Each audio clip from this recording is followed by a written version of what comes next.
Start करते हैं। हमने पाइथन का काफी ज्यादा पार्ट किया था लास्ट टाइम। किया क्या था एग्जैक्टली हमने?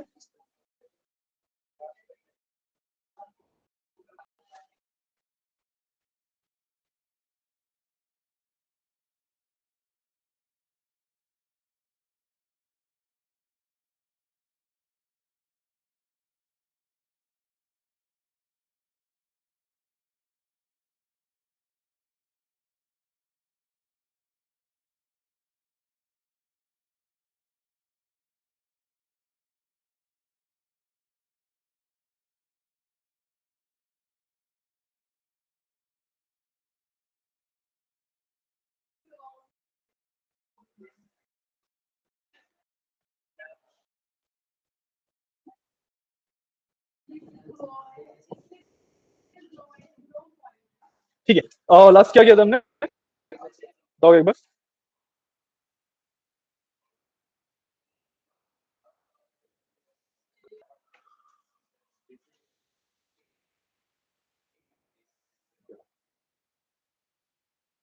दिखा क्या रहे हो, बताओ ना, बताना चाहिए। लॉजिकल ऑपरेटर वगैरह किया था, ठीक है। बेसिकली ऑपरेटर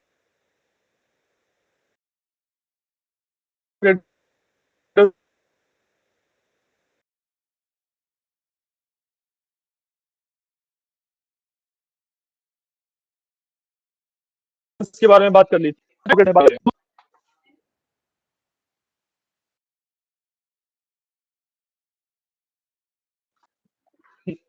ठीक है, तो आज हम बात करेंगे डेटा ऑपरेटर्स के बारे में कि भाई डेटा के ऊपर हम क्या क्या ऑपरेशंस परफॉर्म कर, उसके बारे में बात करने वाले हैं। ठीक है, तो सबसे पहले हम एक काफी बेसिक फंक्शन की बात करेंगे विच इज कॉल्ड लेन। ठीक है, लेन का एक फंक्शन होता है मेरे पास। ठीक है, लेन का फंक्शन क्या करता है कि किसी भी मेरे डेटा टाइप की लिस्ट की डिक्शनरी की किसी भी चीज की लेंथ दिखाता है, इसके अंदर टोटल एलिमेंट्स कितने हैं। ठीक है, तो यहाँ पे देखो मैंने एक एग्जांपल लिखा भी हुआ है। इस वाले को हटा ही देते हैं, एक काम करते हैं, नीचे हम सिंपली सबसे पहले स्ट्रिंग की बात कर रहे हैं। ठीक है, यहाँ पे मैंने दो स्ट्रिंग्स ली, एक yellow with multiple spaces and simple एक हेलो हाउ आर यू। ठीक है, इसके ऊपर जो ऑपरेशंस मैं परफॉर्म कर सकता हूँ that is st dot upper, upper, lower and title, ये तीन मेरे पास होते हैं। ठीक है, एक्सेल आप पढ़ रहे हो तो आपको पता ही होगा अपर का मतलब अपर केस में कर देना, लोअर केस में कर देना, टाइटल का मतलब प्रॉपर केस होता है। ठीक है, उसके बाद st डॉट रिप्लेस है मेरे पास। ठीक है भाई, h को y से रिप्लेस करना है। ठीक है, वरना मेरे पास लेन आ जाता है, लेन is total number of elements बताएगा। ठीक है, डॉट एंड की st इज दिस स्ट्रिंग ना, इस स्ट्रिंग जो e है उसका इंडेक्स क्या है, वो किस इंडेक्स पे एग्जिस्ट करता है। ठीक है, उसके बाद रिप्लेस वही ऊपर वाला है सेम, मैंने स्पेसेस को जी से रिप्लेस किया हुआ है। ठीक है, डॉट स्ट्रिप होता है, स्ट्रिप का मतलब होता है कि भाई इसमें से जो ये फालतू के स्पेसिस है ये हट जाएंगे, जैसे एक्सेल का ट्रिम फंक्शन होता है। उसके बाद we have dot split, dot split का मतलब होता है स्पेसिस के बेसिस पे स्प्लिट हो जाएगा, जहां जहां पे स्पेसिस है वहां से एलिमेंट अलग है। एलिमेंट जब अलग अलग होंगे तो इसको ना मैं कोई भी बेस भी दे सकता हूँ कि बाय डिफॉल्ट स्पेस होता है। ठीक है,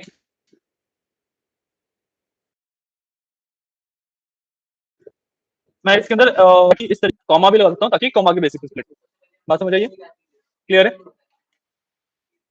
तो इसका आउटपुट देख लो, सबसे पहला क्या था मेरा, डॉट अपर, डॉट अपर हो क्या आ गया। उसके बाद है रिप्लेस एच को वाई से रिप्लेस किया, हेलो का येलो हो गया।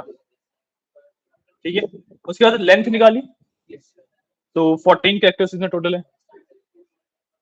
ठीक है, टाइटल केस में किया, एच कैपिटल हो क्या आ गया, ठीक है, यहाँ पे एच स्मॉल था। ठीक है, एंड फाइंड किया ई, ई किस पोजीशन पे है, ई फिफ्थ पोजीशन पे है। ठीक है, रिप्लेस किया स्पेस को जी से, आगे भी स्पेस लगे हुए पीछे भी स्पेस लगे हुए, सारे स्पेस मेरे जी से रिप्लेस हो गए। ठीक है, डॉट स्ट्रिप किया तो स्पेसिस हट गए, एंड डॉट स्प्लिट किया, डॉट स्प्लिट करने से स्पेसिस पे स्प्लिट हो गया। ठीक है, सिंपल। समझ आया? कोई डाउट? ठीक है, तो नोट कर लो इसको।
गाइस आवाज आ रही है मेरी?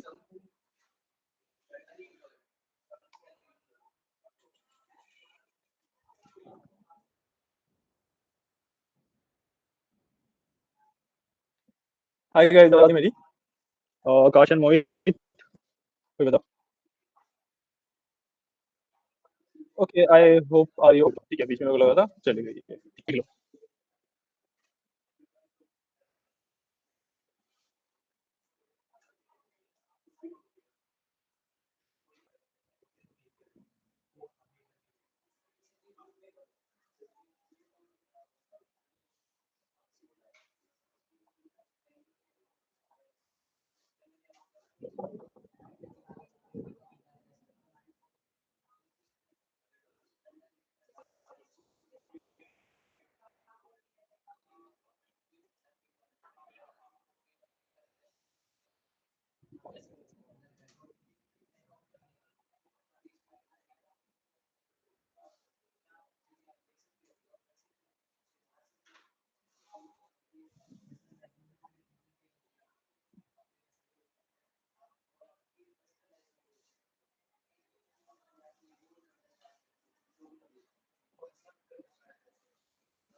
क्या हुआ सर? क्या हुआ?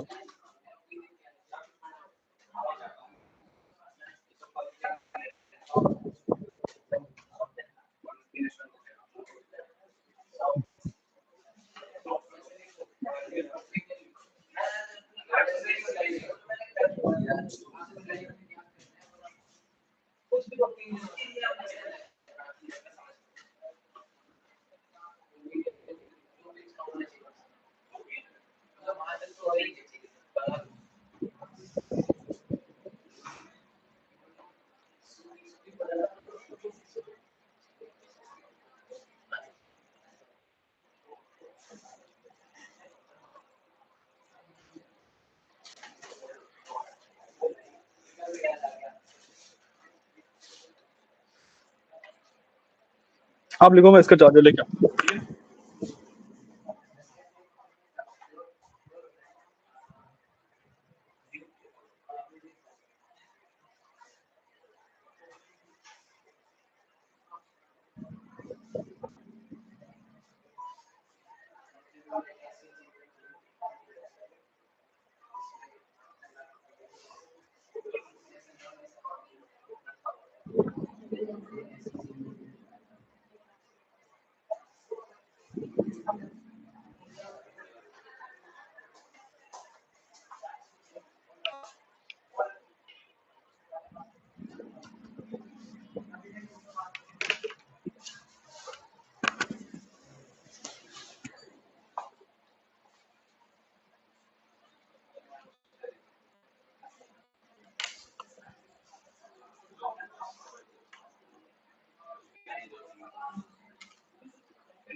हो गया, ठीक है, 1 मिनट देना मेरे को।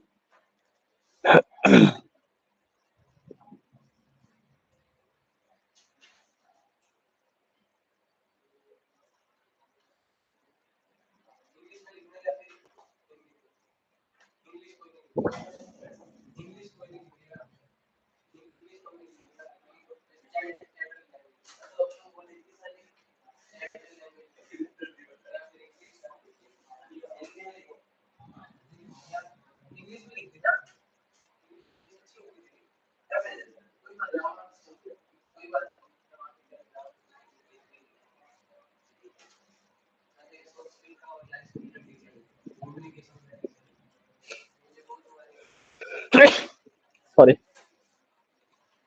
ओके, ठीक है। स्ट्रिंग्स के ऊपर जो जो ऑपरेशंस पॉसिबल होते हैं हमने पढ़ लिए, राइट। इसके बाद let's move on to list, ठीक है। लिस्ट की बात करते हैं। अच्छा हाँ, सबसे लिस्ट पे जाने से पहले आपको एक चीज आते हैं कि अगर मैं स्ट्रिंग्स की बात कर रहा हूँ, तो स्ट्रिंग ना इनलाइन एडिटेबल नहीं होती है। एक कंसेप्ट होता है इनलाइन एडिटेबल। तो जो स्ट्रिंग्स होती हैं वो इनलाइन एडिटेबल नहीं होती हैं। मतलब क्या होता है इनलाइन एडिटेबल का, कि भाई यहाँ पे देखो, जब मैंने कोई भी ऑपरेशन किया, st डॉट अपर किया, st डॉट रिप्लेस किया, तो मेरे को उसको प्रिंट करना पड़ रहा है। ये जो ऑपरेशंस है ना, ये मेरी ओरिजिनल जो स्ट्रिंग है उसको चेंज नहीं कर रहे। जो ओरिजिनल स्ट्रिंग है वो सेम रह रही है, ये बस उस पर वो ऑपरेशन परफॉर्म करके आंसर दिखा देते हैं। बट जब मैं लिस्ट की बात करता हूँ, तो लिस्ट में ना, जैसे मैंने ls डॉट सॉर्ट किया, ठीक है, तो वो एग्जैक्ट मेरी जो ओरिजिनल लिस्ट है वही सॉर्ट हो गई है, ठीक है। तो ये चीज होती है इनलाइन एडिटेबल। ये कंसेप्ट होता है इनलाइन एडिटेबल का। तो लिस्ट या फिर अगर मैं डिक्शनरीज वगैरह की बात करूं, तो ये सब इनलाइन एडिटेबल होते हैं। स्ट्रिंग्स मेरी इनलाइन एडिटेबल नहीं होती, ठीक है। तो यहाँ पे मेरे पास एक लिस्ट है ABCD, सिंपल एक लिस्ट ली हुई है मैंने, ठीक है। इसको मैंने सिंपली पहले तो प्रिंट प्रिंट एलएस लिखा हुआ है मैंने हर एक स्टेप के बाद ना, ताकि पता करे क्या क्या हो रहा है लिस्ट के ऊपर, ठीक है। तो मेरे पास सबसे पहले आता है ls डॉट सॉर्ट, ठीक है। सॉर्ट करने से बेसिकली सॉर्टिंग हो जाती है। अब यहाँ पे सॉर्टेड है ऑलरेडी, अगर आगे पीछे होते तो फर्क पड़ता। यहाँ पे सॉर्टेड ऑलरेडी, यहाँ पे मैंने रिवर्स इक्वल टू ट्रू भी लिखा हुआ है, बेसिकली इसको उल्टा कर देगा, ठीक है। आप रिवर्स इक्वल टू ट्रू नहीं लिखते हो तो that will do in ascending order, ठीक है। रिवर्स इक्वल टू ट्रू लिखा है तो descending order, simple. We have ls dot append 45। Append का मतलब होता है कि भाई जो भी लिस्ट चल रही है उसके लास्ट में 45 ऐड कर दो, ठीक है।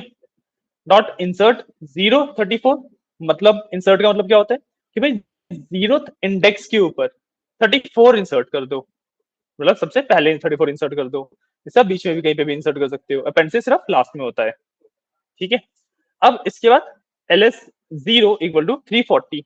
हमने ls के 0 सबसे पहला नंबर 34 किया था, उसको मैंने अपडेट कर दिया, अपडेट करके 340 कर दिया, ठीक है। मैंने किया ls dot pop. ls dot pop का मतलब होता है जो भी लास्ट एलिमेंट है वो डिलीट हो जाएगा। लास्ट में क्या चल रहा था, 45 यहाँ पे डिलीट हो जाएगा, ठीक है। और मैंने ls डॉट पॉप जीरो किया, पहले यहाँ पे कुछ नहीं लिखा था, अब यहाँ पे जीरो लिख दिया, तो जीरो इंडेक्स को डिलीट कर देगा वो। तो क्या डिलीट हो जाएगा? 340 डिलीट हो जाएगा, बिल्कुल सही, ठीक है। उसके बाद बस ls डॉट काउंट होते हैं, ठीक है। ls डॉट काउंट क्या करते हैं कि भाई टू कितनी बार आ रहा है वो काउंट करके बताएगा, ठीक है। बैठो बैठो, टू कितनी बार आ रहा है वो काउंट करके बताएगा, ठीक है। मेरे पास एक लिस्ट है यहाँ पे प्रॉपर, एक नई लिस्ट है यहाँ पे, ठीक है। तो इसके अंदर 572 से नंबर डाले हुए हैं। अब मैं ls डॉट एक्सटेंड एल कर सकता हूँ, मतलब ls के बाद मैंने एल अटैच कर दी बेसिकली, ठीक है। उसके बाद मेरे पास ls डॉट इंडेक्स टू है कि भाई टू का इंडेक्स क्या है, ठीक, टू किस इंडेक्स पे एग्जिस्ट करता है। ls डॉट रिमूव है कि टू रिमूव हो जाएगा, डिलीट हो जाएगा। ls डॉट रिवर्स है, लिस्ट उल्टी हो जाएगी, ठीक है। यहाँ पे जो रिवर्स इक्वल टू ट्रू है और जो ये ls डॉट रिवर्स है ये अलग अलग है, ऊपर वाले में डिसेंडिंग ऑर्डर में सॉर्ट होगी, यहाँ पे जैसी भी है वैसी की वैसी उल्टी हो जाएगी, ठीक है। ls डॉट क्लियर मतलब लिस्ट खाली हो जाएगी, ठीक है। सिंपल ऑपरेशंस, बहुत कॉम्प्लिकेटेड नहीं है, नोट डाउन कर लो इनको भी। ये होते हैं लिस्ट के ऑपरेशंस।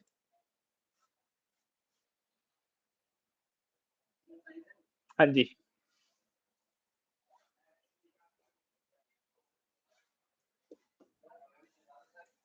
ठीक है। आप क्यों इसके आएंगे क्या? हाँ, इनका चल रहा है ना, आ जाओ। किसने मना किया है? क्या? अरे मैं अपनी क्लासेस अनाउंस थोड़ा ना करूंगा सबने। अच्छा,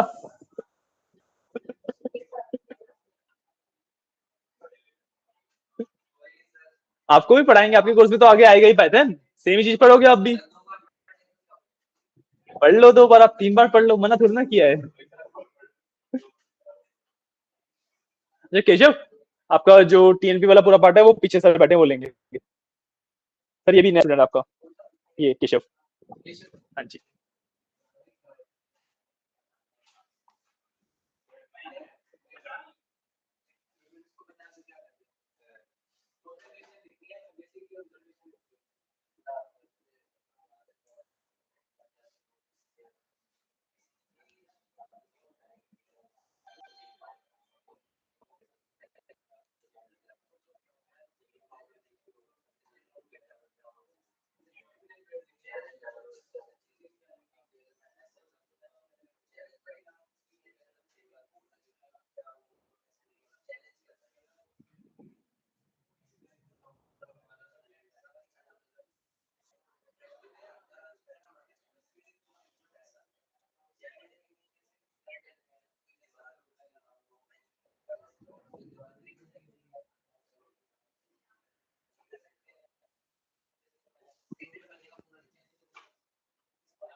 स्लाइड कैसे स्क्रॉल करते हैं,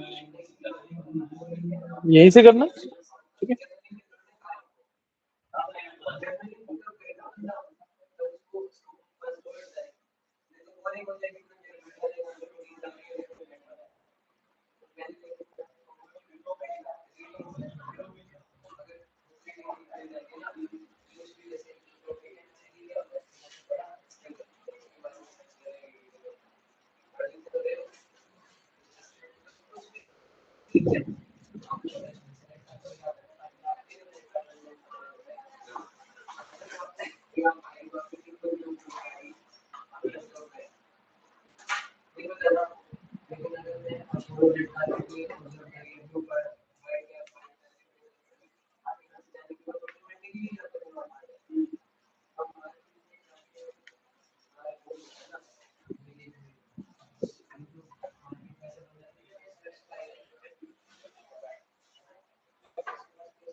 ओके,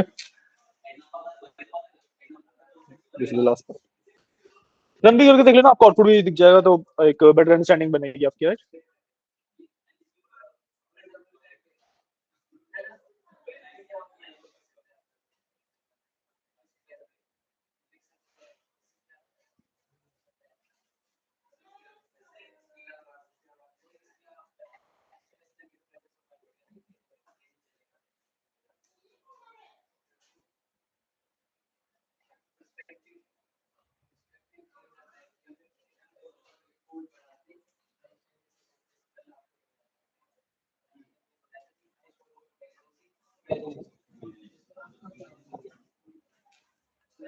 एक मिनट देना, एक मिनट दिखाता हूँ आपको वापस।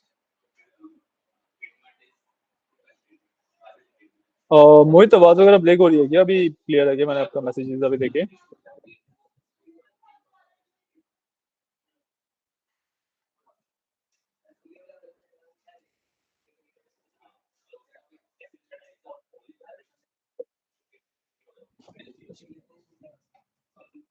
Okay,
okay. अब इसके बाद will study about dictionary operators. ठीक है, डिक्शनरी ऑपरेटर्स की बात करेंगे। डिक्शनरी ऑपरेटर्स एग्जैक्टली क्या होते हैं कि भाई डिक्शनरी के ऊपर आप क्या क्या फंक्शन अप्लाई कर सकते हो। ठीक है, ये थोड़े से होते हैं, ये बहुत ज्यादा नहीं होते। ठीक है, तो यहाँ पे मेरे पास एक डिक्शनरी है और name is Yogesh, age is 34। ठीक है, तो एज अपडेट करने के लिए, ठीक है, तो डिक में एज इक्वल टू 45 कर दिया। सिर्फ मैं इतना लिखता तो इससे एज फैच होती, और इक्वल टू 45 का मतलब एज अपडेट हो गई। ठीक है, लोकेशन दो ही नहीं, अब लोकेशन इसके अंदर एग्जिस्ट नहीं करता, राइट। तो यहाँ पे एक एंट्री और बन जाएगी लोकेशन के नाम से। ठीक है, अगर की ऑलरेडी एग्जिस्ट नहीं करती है तो एक नई वो बन जाएगी। ठीक है, नई एंट्री बन जाएगी, हेलो। ठीक है, इसके बाद होता है dot items dot keys dot values. Dot items का मतलब कि भाई की और वैल्यू के एक पेयर को एक आइटम कहते हैं। ठीक है, तो this is a single item.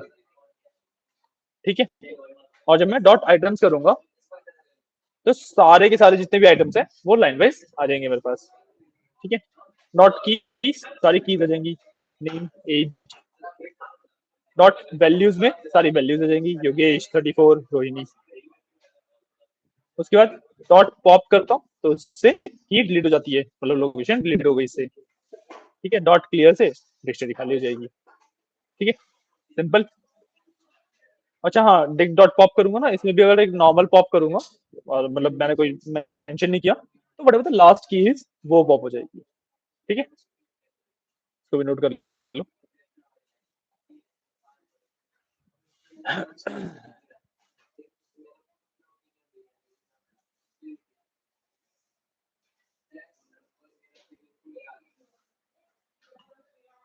ये ना यहाँ पे रखा है ना शायद से।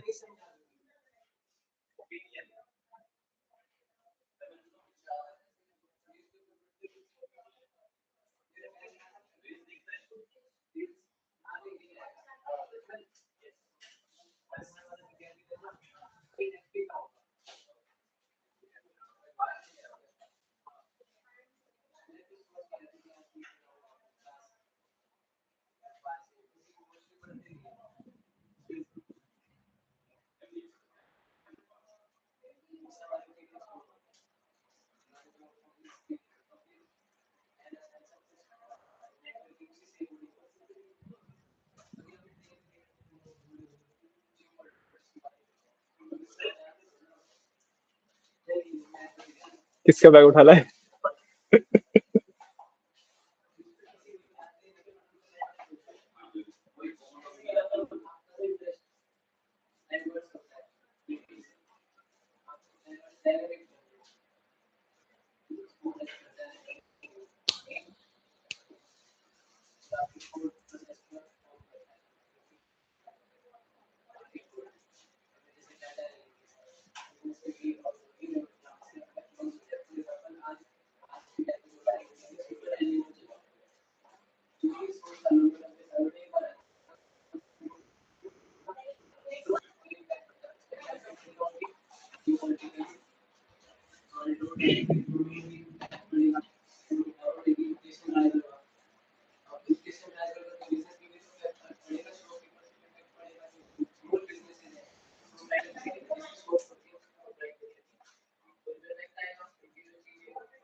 ठीक है, नोट डाउन कर लो तो बताना मेरे को। ठीक है,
ओके, ठीक है। इसके बाद ओके, हमें एक नया टॉपिक स्टार्ट करना है, ठीक है। उस टॉपिक को हमारा लास्ट टॉपिक रहेगा, ठीक है। आज के लिए हमारा लास्ट टॉपिक रहेगा। तो will study about conditional statements, ठीक है। हम पढ़ेंगे कंडीशनल स्टेटमेंट्स के बारे में। कंडीशनल स्टेटमेंट्स की भाई, जैसे हम नॉर्मली बात करते हैं तो हम बोल देते हैं ना कि भाई अगर ये होना चाहिए वरना ये होना चाहिए, ठीक है। उसी को पाइथन में ट्रांसलेट कैसे किया जाता है, that is the concept of conditional statements, ठीक है। तीन तरीके कैसे होते हैं, एलिफ एंड, ठीक है। इसका मतलब क्या होता है, इफ दिस देन दिस, मतलब कि अगर ये हो रहा है तो ये होगा। एलिफ का मतलब कि अगर ये हो रहा है तो ये होगा, ये हो रहा है तो ये होगा, मतलब मल्टीपल टाइम्स मल्टीपल कंडीशंस लगाने के लिए एलिफ यूज किया जाता है। और एल्स का मतलब कि वरना ये होगा, ठीक है। एग्जांपल समझते हैं। यहाँ पे देखो, मैं एक छोटा सा एग्जांपल लिया। मैंने एज में इंट इनपुट किया, ठीक है। एंड मैंने if age is smaller than 18 you are still young, elif age is smaller than 60 you are an adult, और 60 से ऊपर है यू आर ओल्ड, ठीक है। This is the basic example of conditional statement, ठीक है। समझ आया, काफी सिंपल है, कोई डाउट कर लो। हाँ, मतलब बाय डिफॉल्ट हम इफ और एल्स यूज कर सकते हैं, ठीक है। बट जब मैं एलिफ की बात करता हूँ तो मान लो कि इस कंडीशन के अलावा मेरे पास तीन चार कंडीशन और है, मैं बीच में जितने मर्जी एलिफ लगा सकता हूँ। इफ और एल्स एक एक ही लगता है, ठीक है। एलिफ में 10 12 20 25 जितने मर्जी लगा सकता हूँ।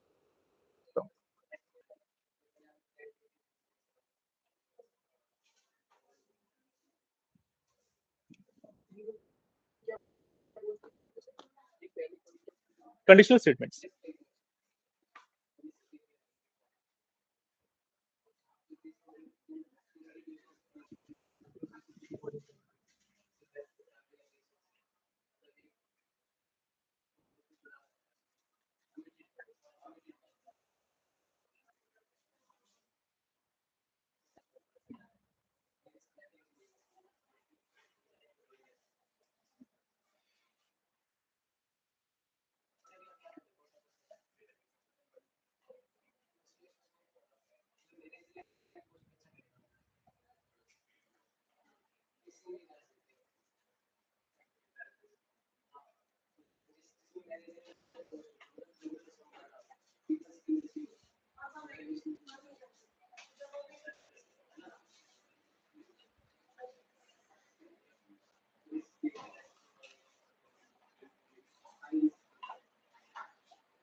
फटाफट पे चल रही है और डिस्कशन कर रहे हैं।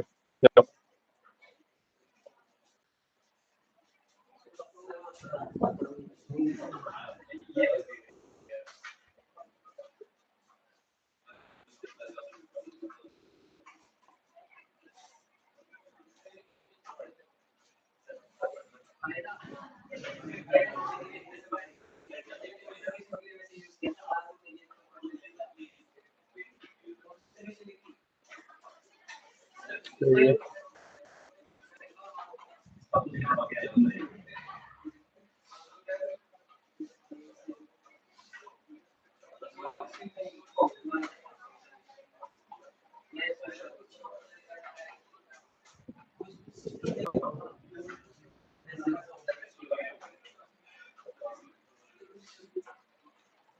क्या नोट, अच्छा, जब हम कंडीशनल स्टेटमेंट्स की बात करते हैं ना तो हमें एक चीज का और ध्यान रखना होता है। किस चीज का ध्यान रखना होता है कि यहाँ पे आप देख रहे हो कि इफ वगैरह यहाँ पे स्पेसिस है, इनको कहते हैं इंडेंट्स, ठीक है। इंडेंट्स चार स्पेसिस मिलके एक इंडेंट बनाते हैं, ठीक है। फिर आप टैब दबाओगे तब भी सेम बात होती है। इनका ध्यान रखना होता है कि अगर आपने कम कर दिए ज्यादा लगा दिए तो एरर आएगा, ठीक है। एग्जैक्टली चार स्पेसिस होते हैं, देखो, एक दो तीन चार, एग्जैक्टली चार स्पेसिस होते हैं ये, ठीक है। अब रिमेम्बर कि जैसे हम आगे चलेंगे थोड़ा तो इफ के अंदर इफ लगाएंगे, नेस्टेड कंडीशन बोलते हैं इसे, ठीक है। तो चलो वो अलग बात, फिर जब हम उस पर आएंगे तो ये बताता हूँ, है ना।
ओके, इसके बाद वी विल स्टडी अबाउट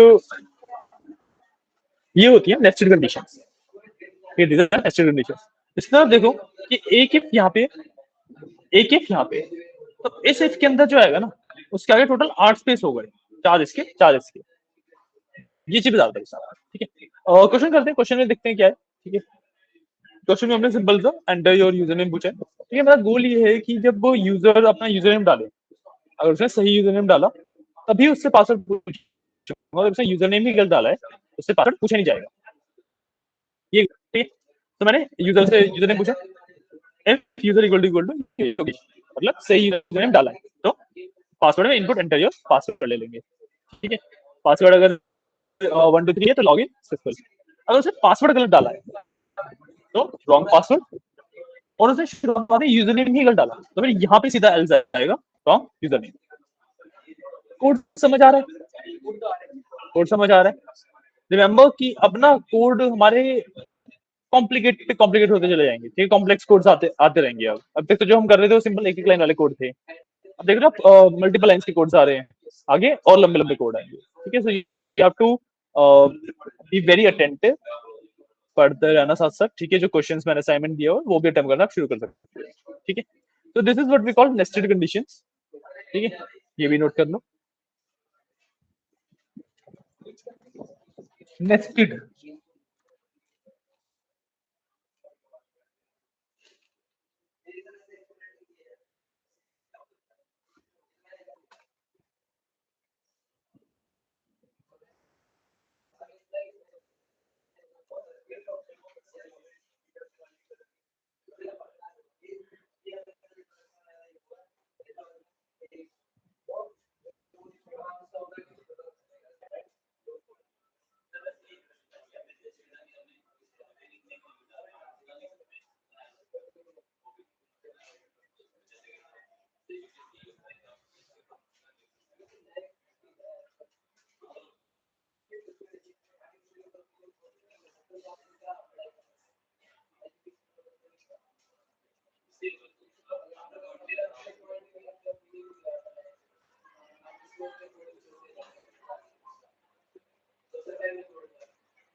ये पासवर्ड का नहीं, अगर आप यूजर के नीचे ले लोगे फिर उसका सेंस क्या बनेगा, क्योंकि मेरे को पासवर्ड का इनपुट ही जब यूजर ने मुझसे सही डाला तब चाहिए ना। अगर यूजर ने सही डाला तभी वो पासवर्ड पूछेगा, वरना पासवर्ड पूछेगा ही नहीं। आपने मान लो पासवर्ड का इनपुट यहाँ पे लिख दिया, लिख दोगे कोड चल जाएगा, कोई दिक्कत नहीं है, ठीक है। बट लॉजिकली क्या होगा, उसने यूजर ने पूछा, पासवर्ड पूछा, ठीक है। फिर इफ ये यूजर नेम चेक करेगा, फिर वो पासवर्ड चेक करेगा तो लॉगिन सक्सेसफुल बोलेगा, ठीक है। बट वरना रॉन्ग पासवर्ड रॉन्ग या फिर रॉन्ग यूजर नेम बोल देगा, ठीक है। चलेगा उसी तरीके से, ठीक है। जो प्रोसेस है, जो फ्लो है वो सेम ही रहेगा। But the only problem is कि भाई मेरा गोल ही ये है कि यूजर नेम अगर सही डाला है यूजर ने तभी पासवर्ड लेना है, ठीक है।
लिख लिया,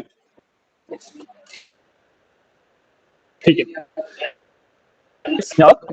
ठीक है, इसके अंदर मैं लाइन के अंदर ए फॉर एल्स दोनों लिख देता हूँ, ठीक है। तो यहाँ पर देखो ए और बी लिया मैंने, ठीक है। X square if a equal to b, मतलब ए और बी दो साइड, ठीक है, अगर दोनों इक्वल है तो स्क्वायर हो गया और ना रेक्टेंगल होगा। तो वही मैंने लिखा print square if a equal to b else print rectangle, ठीक है। इसका फायदा, जो कोड मिनिमम 4 लाइन लेता वो एक ही लाइन ले रहा है। इसका नुकसान कि मेरे पास सिर्फ एक वाली अगर कंडीशन है, मेरे को एल्स नहीं देना, तो वो चीज यहाँ पे पॉसिबल नहीं है। यहाँ पे एल्स देना ही देना पड़ेगा। जब मैं ऐसे लिखता हूँ तो ऐसे लिखूं ना लिखूं मेरी मर्जी होती है, ठीक है। यहाँ पे मेरे को एल्स देना ही देना पड़ेगा, ठीक है। तो ये दो एग्जांपल है, ठीक है, ए और बी रेक्टेंगल और स्क्वायर वाला, ठीक है। उसके बाद एंटर योर एज और वो यंग और एडल्ट वाला, ठीक है। ये दो हैं आपके शॉर्ट हैंड एफ के एग्जांपल्स, ठीक है। कर लो इसे। और आपके असाइनमेंट में एक क्वेश्चन है, किसी तो असाइनमेंट में, या एक क्वेश्चन मैं आपको भेज रहा हूँ, वो भी करना आपको, ठीक है।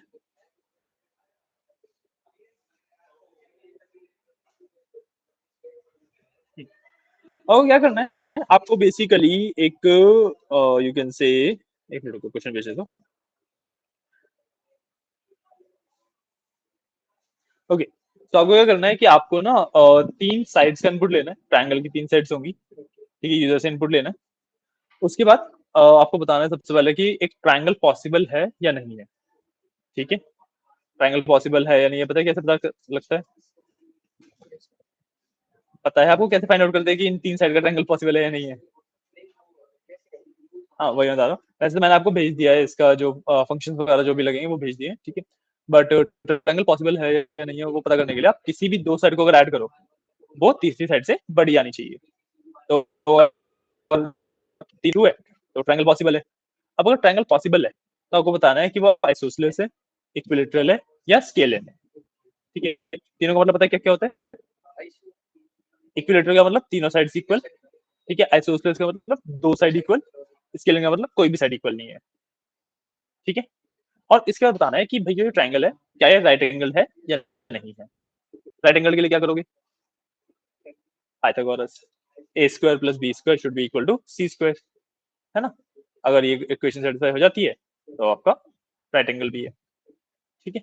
आपको एक प्रोग्राम लिखना है, 3 साइड्स ले, ठीक है। इसी का एक क्वेश्चन डिजाइन करके मैंने छोटा सा आपके ग्रुप पे भी भेज दिया, आप देख लीजिए उसको, ठीक है। आज के लिए ये हमारा लास्ट टॉपिक। ठीक है, अब नया टॉपिक को स्टार्ट करने का पॉइंट नहीं है क्योंकि 5 ही मिनट बचे, है ना।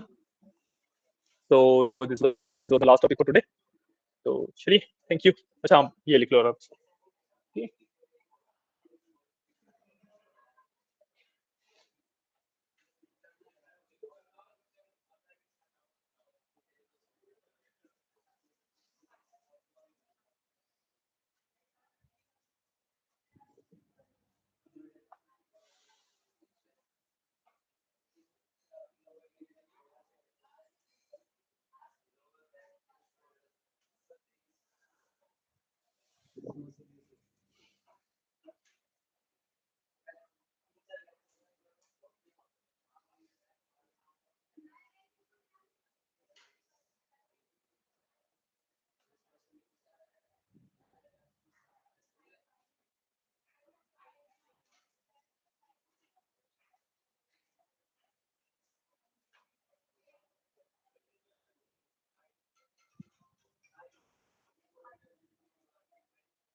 ठीक है, इतना लिखने हैं बस आपको,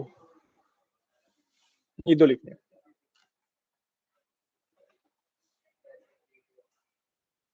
और जो क्वेश्चन दिए उसको अटेम्प्ट करके आना आराम से। ठीक है, इन रुकना। ठीक है गाइस, आज की क्लास के लिए इतना ही है। आप लोग भी नोट डाउन करके क्लास लीव कर सकते हो। ठीक है, एंड या ओके। कोई डाउट्स वगैरह आज की क्लास में? क्लियर है चीजें? सिंपल थी चीजें?